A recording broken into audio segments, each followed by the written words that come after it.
सबसे पढ़े लिखे, स्वघोषित पढ़े लिखे मुख्यमंत्री जो आईआईटी ग्रेजुएट हैं, जिनका ज्ञान इतना अनुपम है कि उन्होंने कोविड की सेकेंड वेव में यह कहा था कि कोविड वैक्सीन का फार्मूला सभी कंपनियों को क्यों नहीं दे दिया जाता ताकि जल्दी वैक्सीन बन जाए।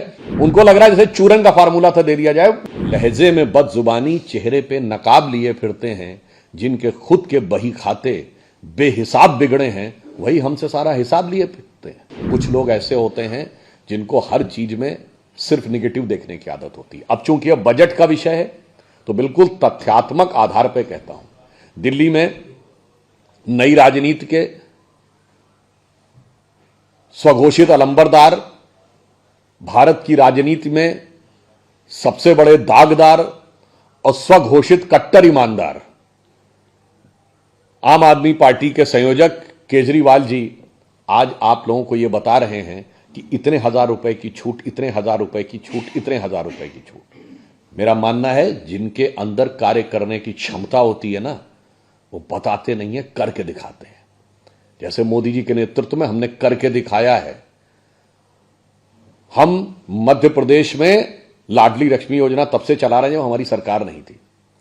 आसाम में अरुणोदय स्कीम चल रही है जिसमें महिलाओं को मिल रहा है 4.5 साल से।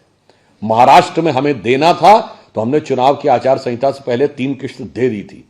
मध्य प्रदेश में देना था तो हमने दे दी थी। आप सबने देखा होगा केजरीवाल जी की वो बाइट भी है और उनका विज्ञापन भी है कि 25,000 रुपए महीने तक का वो देंगे। अब ये दावा कितना निराधार, खोखला, हास्यास्पद है। मैं पूछना चाहता हूं दिल्ली का बजट कितना है? 78,000 करोड़। और दिल्ली में परिवार कितने हैं? 40 लाख।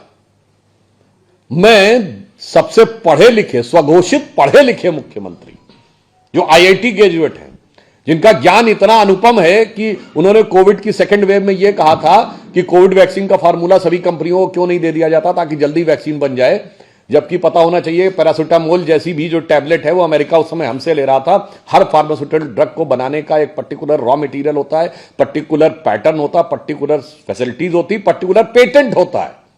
उनको लग रहा है जैसे चूरन का फार्मूला था दे दिया जाए। उनसे मैं पूछना चाहता हूं कि ये जो आपने फर्जी दावा किया है, ये बताइए, जैसे अभी जमुना में जहर मिलाने के दावा आपने किया था, वैसे आप मुझे बताएं कि ये तथाकथित 25,000 रुपए का जो आप सब्जबाग दिखाने का प्रयास कर रहे हैं, ये 78,000 करोड़ के दिल्ली के बजट में कहां से आएगा?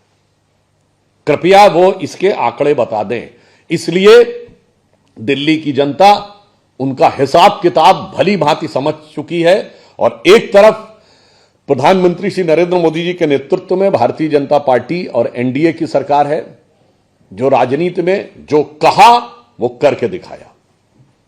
वो भी करके दिखाया जो पिछली सरकारें कर रही थी उससे बेहतर किया और ट्रांसपेरेंसी से किया। वो भी किया जो पिछली सरकारें हिम्मत नहीं कर पाई, करना चाहा, जैसे जीएसटी, वो भी किया। वो भी काम किए जो पिछली सरकारें सोच भी नहीं पाई, जैसे इंडिया को सोलर एनर्जी का हब बनाना। जैसे इस बजट में न्यूक्लियर एनर्जी के मिशन के लिए है कि भारत 100 गीगावाट 2047 तक और 50 गीगावाट 2033 तक होगा। और वो काम भी करके दिखाए जिसके लिए विपक्ष कमर कसे हुए था कि उसे नहीं करने देंगे, जैसे धारा 370 और राम मंदिर।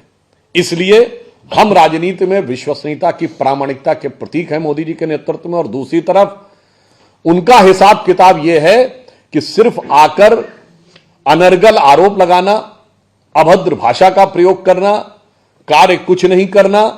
तो मैं बजट के इस अवसर पर, जिसमें कि पूरे आय व्यय का लेखा जोखा होता है, यानी हिसाब किताब होता है, तो मैं केजरीवाल जी और आम आदमी पार्टी के लिए यह पंक्ति कहकर अपना आप लोगों से अनुरोध समाप्त करूंगा कि लहजे में बदगुमानी, लहजे में बदजुबानी, लहजे में बदजुबानी, चेहरे पे नकाब लिए फिरते हैं, जिनके खुद के बही खाते बेहिसाब बिगड़े हैं, वही हमसे सारा हिसाब लिए फिरते हैं। तो मैं उनसे पूछना चाहूंगा, जरा बही खाते का हिसाब बता दीजिए कि दिल्ली के बजट में जो आप ये कह रहे हैं, ये कैसे संभव है?